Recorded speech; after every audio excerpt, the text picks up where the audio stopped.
Good morning, church. How are you liking the weather? We don't have this coldness in the Philippines. It's always 90 and 100. So we are loving it. My wife loves it. And there's probably some of you that are looking forward to this kind of weather. You get to put your suit and your coat as well. Today we will be talking about heroes. Last Sunday we talked about isolated but not insulated. Isolated in a way that we are in this world, but we are not of this world. We have a different lifestyle. We have a different dreams. We have different morals. We have different direction in life. And we are not isolated because we are not protected from the evils of this world. Things can happen to us. We get sick. We die. We struggle with temptations and those kinds of things. So we are isolated in a sense that even though we are in this world, we are not of this world. We are not insulated in the sense that we are not protected from the evils of this world. And we have concluded last Sunday that in this world where we are struggling with many illnesses, struggles, challenges with visions like what you want to do in the future, struggles with temptation, sin, and immoralities, we need to walk alongside each other. Because no Christian can do it by himself. I can't do it by myself. I can't do it alone. I need you, and I think you need me. And we need each other. So how are we going to do this? And so this is some sort of a sequel to this talk last Sunday. I was going to ask you, if you were given the chance to become a superhero, just to borrow your imagination here, who or what would you become? Would you become a Superman? Would you become Batman? Would you become Green Lantern? Would you become, those superheroes that you love? And what kind of power would you want?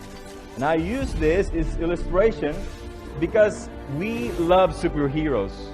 I'm not saying that we should have some sort of theology from superheroes because obviously this is fantasy. These are man-made creations. There's no human being that can stare you and you'll melt. There's no human being that can fly without parachute and wingsuit, because we are just like this. But we have loved the superheroes because they help us fantasize about having the capability, the power to do something beyond human, norms. You can fly, you can stretch this metal bar, you can look at something and melt that object, or you can have this ability where the metals will come flying at you because you are this magnetic person. You can have the power to read somebody's mind, like Professor X. You can walk through doors. You can be somebody. You can be Rubberman or probably the Fantastic Four. So superheroes are awesome people, and we love them because they help us fantasize those longings to be somebody that has powers. So I'm using this analogy loosely to say that we need heroes in our lives, people that we look up to walk on this earth as Christians. You look up to somebody. I look up to my father. He's not a perfect person, by the way. I look up to Peter in the Bible, who was a liar. I look up to Moses in the Bible, who sinned. I look up to Noah in the Bible, who was a drunkard. These are my heroes because they, even though normal persons, they were able to go through life believing in God, and they died for God and in their belief of this awesome God. And so, the first point that I would like us to consider this morning is this: God always works through human vessels. God always works through human vessels because He loves to bless us with an experience of power. If you go to Exodus chapter 3 and 4, you'll see Moses there, and he was having this one-on-one conversation with God, but he was not there for himself. Moses was not there so that he can have this one-on-one conversation with God. God was there for Moses because Moses was called by God to be this person, this hero that will deliver Israelites from Egypt. 40 years earlier, Moses was with the Egyptians. He was one of the princes of Egypt. And he grew up in the temples of Pharaoh, and he got to know the culture, the knowledge, the powers of the Egyptians.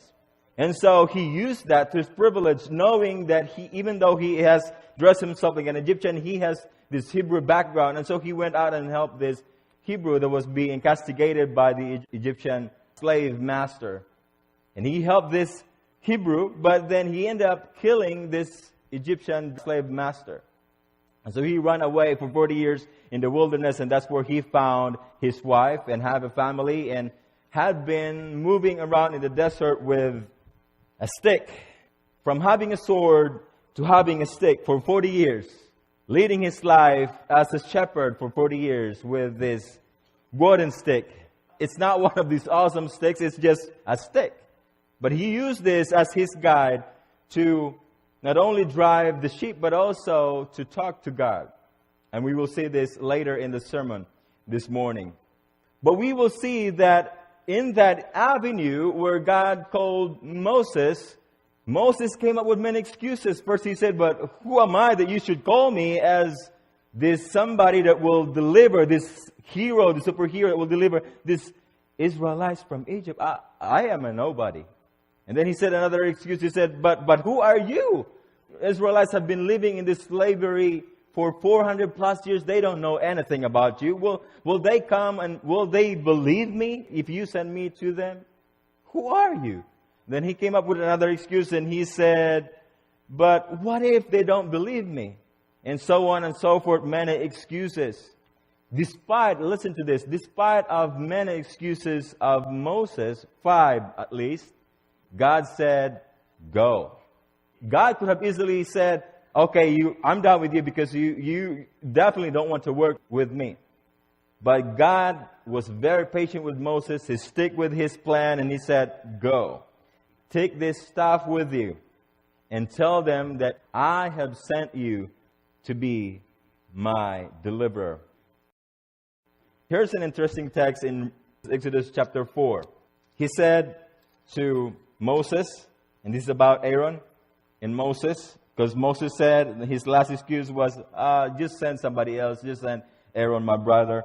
And so God said to Moses, verse 16 of chapter 4, Exodus 4:16 says, so he shall be your spokesman to the people, referring to Aaron. So Aaron will be your spokesman to the people, and Aaron himself will be a mouth for you. But you, Moses, shall be, read the text, God to Aaron.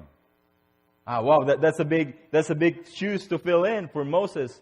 Aaron will become the prophet, and Moses will become the God. Will become this being that has power, that can stand up next or on opposite end of these Egyptian gods. Moses will become the God to the Egyptians. That's a big shoes to fill in. But this is God who has given the privilege to Moses. God said to Moses, I want you to be that person. I want you to be the superhero here. But we know in the bigger picture that Moses is not really the superhero here. It's God. But God has given every opportunity for Moses to become the superhero. He loves to work with broken human vessels. That's you and me. Why does God love to do that? Because He knows we are flawed. He knows we have mistakes. God loves to do that because He wants us to experience His power. See, in the beginning of this Exodus, Moses was not a good, faithful follower of God. Actually, this is his first encounter of God. But later in the history or story of Exodus, you will see Moses having a close relationship with God. So close that he said, God, why would you do this? These are your people. So close that he is able to have this negotiation skills with God.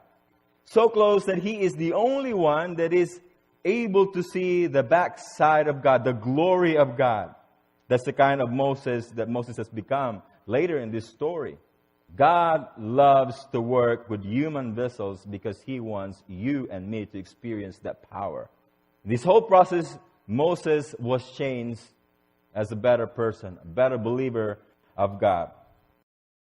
The next point that I want us to consider is this. God can use anyone.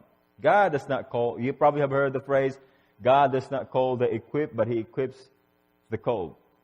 But I want us to twist that a little bit to say something like this. God does not call only the equipped, because obviously God has called those that are equipped as well, that have gone to Bible schools, that have gone to, let's say, their field of, mastery, psychology probably being a doctor.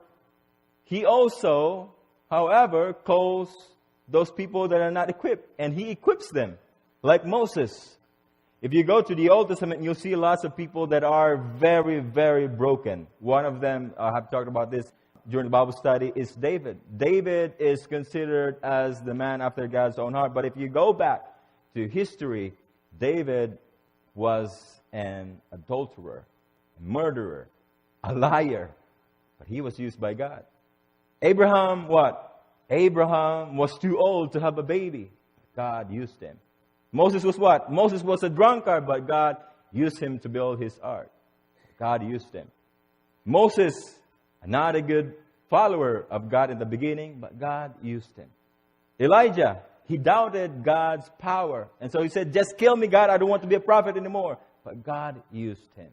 Paul said, God, take away this thorn from me, this suffering from me.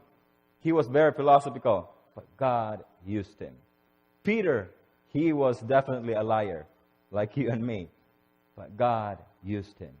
We can go on and on and on about people in the Old Testament and New Testament, and God continues to use them. They're not perfect people. They're like you and me. But God uses each one of these people in the Old Testament, in the New Testament as well. I think it's a reminder to us this morning that God can use anyone. Moses, when he was called by God, he was 80 years old. He has lost hope that he will be somebody. He was once a prince in Egypt, but he has lost hope. What am I going to do with being a shepherd out in the desert with nobody but my sheep and my family, my wife and my 2 or 3 kids? What am I going to do with this? I am a nobody. And we somehow have come to believe that we are just like Moses, that we are nobody, that God's not going to use us because we are old. We're a farmer. We don't have any sort of knowledge. We don't have any sort of position that people will, tend to love. We only have the stuff. But Moses' story is a reminder to us that it's not about you. It's not about me. It's not about how much knowledge you have. It's not about how much influence you have. It's about your willingness to be used by God. And the good thing is, if even in the beginning you're doubtful about God's working in you, God, as like in the example of Moses, is patient to work through your doubts. Because God was very patient with Moses. He said, God, I have this excuse number 1. Okay. Excuse number 2. Okay. Excuse number 3, 4, 5. Okay. I'm still going to work with you, Moses. I'm still going to work with you. When I came here, I have this doubt in my head. Why would the eldership take a chance on me? Why would Mark take a chance on me? Why would you take a chance on me? And then Mark sat down with me and he reminded me of this. We're not taking a chance on you. God, the Spirit, has led you to us. And so in a way, and I told Mark about this, Mark is my hero. Mark Loftus is my hero. Because he has worked through me. And through my weaknesses, he said, and he's reminded me, you are in the right place, Gepher. You may doubt yourself, but you are in the right place. And you have been very, very, very generous to me, not only with money, not only with your hugs, but also with your words. This morning, somebody said, every time you speak, you are getting better. I don't know, but thank you. Praise God for that, but I really appreciate that. I think that's one of the things that tells me God is working through you, through me, and we work together as a church family for this. We walk alongside each other as a church family. Third point I want us to consider this morning is this. God is seeking for people through which to move and work. He is seeking for people that are available. Are you available? Moses, he didn't have any sort of thought that day that he's in his head that he's going to walk to this bush and hope that this bush will set itself on fire. He didn't have that thought. But he was present. He was available in that moment, and God spoke to him. I don't know how he was able to process the things that he saw, but he said, okay, I'm going to open up to this miracle here. I'm going to listen to this voice that's telling me something. I'm going to be present in this moment and listen to God. He was available. Are you available? Are you available? Don't count your years. Don't talk about your years. Don't talk about your knowledge. Don't talk about your experience. Just consider this. Are you available? And I think all of us are available. We definitely are some sort. We have here doctors. We have here pediatricians, pedias. I probably said it wrong. We have here professors. We have here people that work in the bank. We have here people that work in, universities. All these fields are available for us, and you are there for a purpose, for a reason, and it's probably to bless those people there, to be this source of positivity, source of life, somebody that speaks life to them, somebody that speaks life to the students. Andrew, I did not ask Andrew about his authority or his permission to this, but is it okay if I share? He said that I'm going to start sharing Luke chapter 6 to my student next year. I think that's probably one of the reasons why you're there. Forgive me for sharing your name. But these are opportunities for us to be available not only in the position that you're working in, but to be available for others as well. And I think God is telling us, be available so God can speak to you for others. God can speak to you, to me. I can speak to you. I can speak to you and you to me. We can speak to each other and we can walk alongside. Here's an important verse from 2 Timothy chapter 2, verses 20 to 21, which tells us that God is really working for people to work with Him. He said, in the house, there's many utensils in the house. Some are made of silver, some are made of gold, others are made of clay and wood, and some are preserved in a special cabinet for a special occasion, and others are used for ordinary purposes. But those that make themselves, in my word, paraphrasing here, available, those that make themselves clean, will be used for special purposes, dedicated and useful for the good work that is preserved and designed by God. So in this house, there's many kinds of tools. Some are used for special purposes, some are ordinary, some are made of gold, some are made of clay. Not that the other one is more important than the other. That's not the point of Paul here. He said that we have a different varying degrees of tools here, and everybody is available for God. But those that are available in the moment, like right now, they are the ones that will be used for a specific purpose. God is speaking to you. In 2 Corinthians chapter 12, Paul prayed to God. He said, take away this thorn from me. We really don't know what this thorn is, but in 2 Corinthians 11, the chapter prior to chapter 12, he said, I have been shipwrecked, I have been stoned. He said in verse 22, are they Hebrews? So am I. Are they Israelites? So am I. Are they the seed of Abraham? So am I. Are they the ministers of Christ? I am a minister of Christ as well. I speak to you as I am a fool, even though I'm not a fool. In labors more abundant, in stripes, in prisons more frequently, in deaths most often. From the Jews 5 times I received 40 stripes minus 1. 3 times I was beaten with rods. Once I was stoned. 3 times I was shipwrecked. A night and a day I have been in the deep. In journeys often, in perils, in waters, in perils of robbers, in perils of all my countrymen, perils of Gentiles, in perils of the city, in the wilderness, in the sea, in the false brethren, and wearing toils, sleepless nights, and hunger, and thirst, and fastings, and cold, and nakedness, besides other things which comes upon me daily. Probably Paul is referring here as this is his thorn of the flesh, the sufferings. God, take this away from me. I don't want to be your speaker anymore. I don't want to be your prophet anymore. I don't want to be your vessel anymore.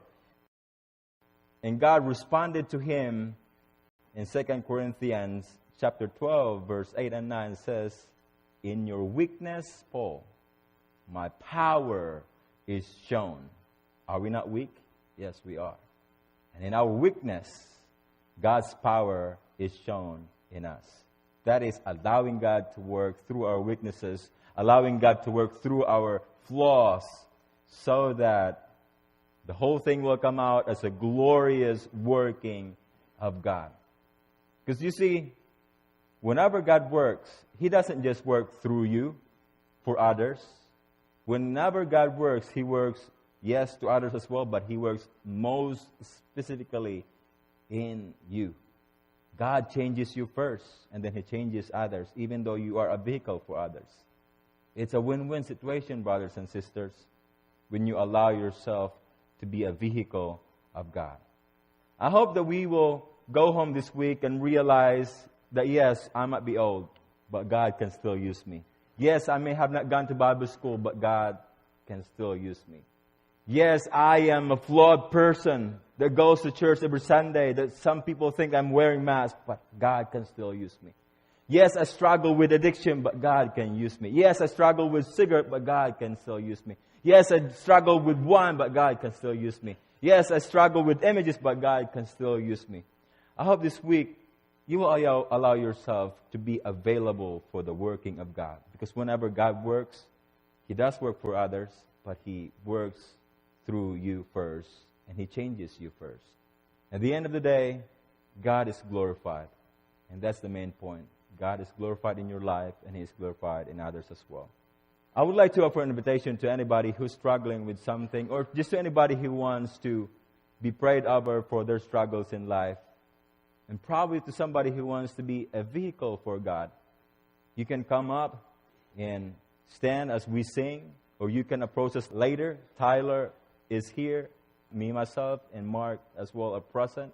The elders, of course, are available to be here and speak to you about your concerns. But if you have anything, spiritual need, please come up and we'll pray over you as